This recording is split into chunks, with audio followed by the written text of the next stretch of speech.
Eu vejo uma questão bem interessante olhando alguns países. Eu acho que o caso mais notório para mim é o da Itália. Você tem regiões, devido às proporções, bem desiguais, né? O sul da Itália é mais pobre, o norte é uma desigualdade social. Eles colocaram, já faz mais de uma década, legalizaram, né, o aborto.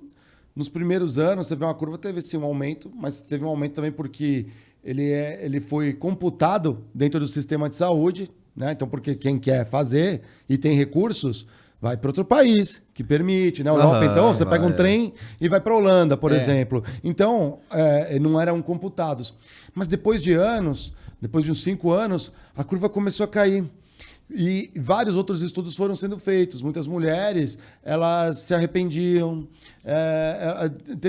tiveram outros fatores. Então, existe um grupo de mulheres que discutem o assunto. É um assunto das mulheres. Então, e você vê que hoje reduziu muito o número. Então, às vezes, a famosa coisa, né? Igual a lei seca nos Estados Unidos. Parece que quando você proíbe, aí vira um negócio, né? O pessoal vai fazer do mesmo jeito. O pessoal não parou de beber bebida alcoólica, né?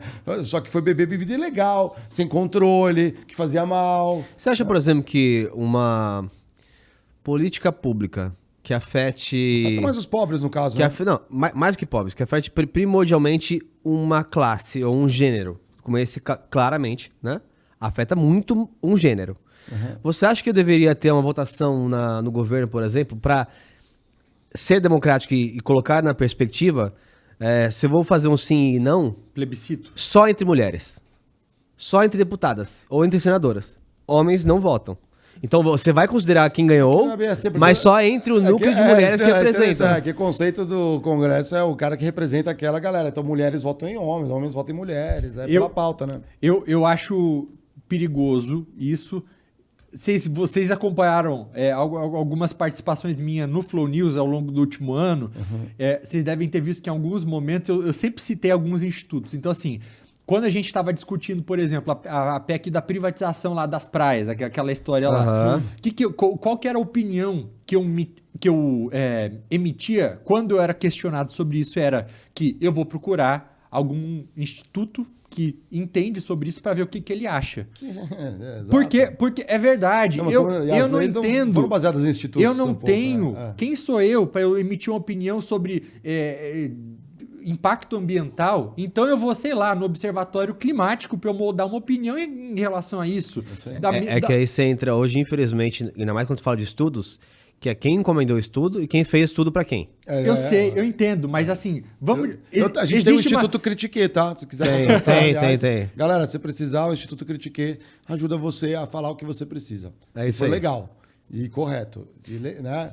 É legal, eu falo não na que lei. você precisa adotar aquela opinião daquilo, mas acho que a gente pode... Eles já estão na frente em dados. Eles estão, e aí você vai e procura uma outra coisa. Mesma coisa em relação ao aborto, mesma coisa em relação ao seja o que for. Então, assim, quem sou eu para achar que a minha opinião tem que virar uma política pública? Porque é algo que vai afetar todo mundo. Mas a política pública pode ser feita a PL em cima de opinião. Mas como os recursos para implementação disso são escassos, eles têm que ser otimizados. Então não dá para a gente apostar e errar. Então é por isso que eu acho que a gente deveria ter, e de novo, estou sendo idealista, mas como sociedade, um pouco mais de humildade para colocar aquilo que é interesse geral do país acima daquilo que é interesse pessoal, acima da minha própria religião, que eu vou deixar aí no nível privado da minha vida. A gente tem ferramentas da democracia para isso. Por exemplo, o plebiscito, você acha que seria uma ferramenta para um tipo de discussão dessa? Não necessariamente pelo voto direto ou pela opinião pública, mas porque até a eleição, e você consultar o povo, né, com o plebiscito, abrem-se as discussões, abre-se o campo técnico para opinar, né? E a Margaret Thatcher falava que plebiscitos e referendos eram ferramentas de pessoas que aí viviam pela demagogia.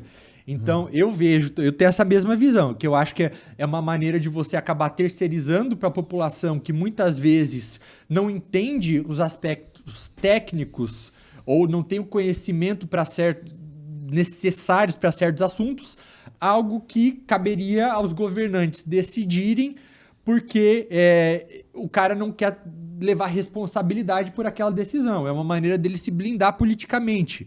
Então, vou legalizar as drogas ou vou Mas as pautas de costumes poderiam ser assim. E deixa as técnicas, eu concordo, mas as pautas de costume poderiam ser assim. Eu acho perigoso porque Costumes também tem impacto técnico, a gente não consegue proteger minorias também. É verdade. Eu acho perigoso. Não tô falando que tá certo. Mas não é minha necessariamente- opinião. Não, Não, por mas exemplo, eu- o último plebiscito não foi que a gente era pró-armas e a gente não catou, não Sim, foi? antes teve o se era monarquia, se era então assim. parlamentarismo, presidencialismo, exatamente. Mas é uma questão técnica também. Ou você sai na rua e pergunta: você sabe como seria se a gente virasse uma monarquia?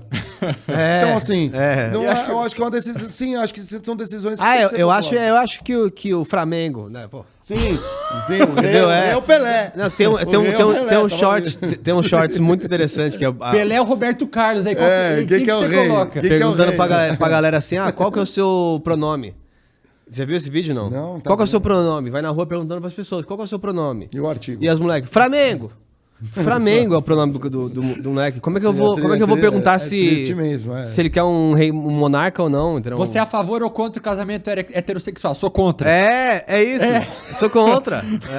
Pode ser, só pode ter casamento gay. Ou os héteros fiquem na ilegalidade.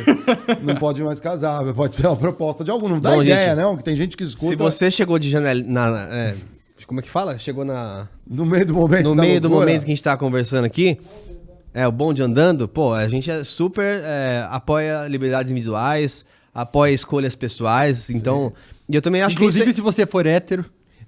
E assim, uma coisa que eu acho que é muito interessante é isso. Eu acho que o brasileiro médio, ele precisa aprender a dividir gostos pessoais com políticas públicas. Por exemplo, nessa questão, que até depois a gente tem que. Não pode essa palavrinha, né, no YouTube, depois a gente faz mas no Stu. E nessa questão toda, assim, de novo, eu não gostaria que parte da minha família passasse por algo desse tipo, mas quem sou eu para saber como que isso vai acontecer? Então, como política pública, deixem que sejam feitos estudos, deixem que seja analisado o corpo e principalmente aí o que eu acho que deveria ser feito é mulheres decidirem esse ponto. Lógico. Porque eu entendo que, mas a mulher vota no homem para decidir por ela, eventualmente, né, com a representação. Mas Concordo, mas isso para temas que envolvem a todos. Quando você envolve só o gênero. Então, é aí que tá. A gente, na nossa democracia, a gente não participa, né? Você não participa nem. Existem modelos e modelos. Tem que eleger mulher, gente. Tem que eleger Não, mulher. assim, mas você acha que o mecanismo, a estrutura democrática que a gente tem, os alicerces de como funciona a democracia são suficientes?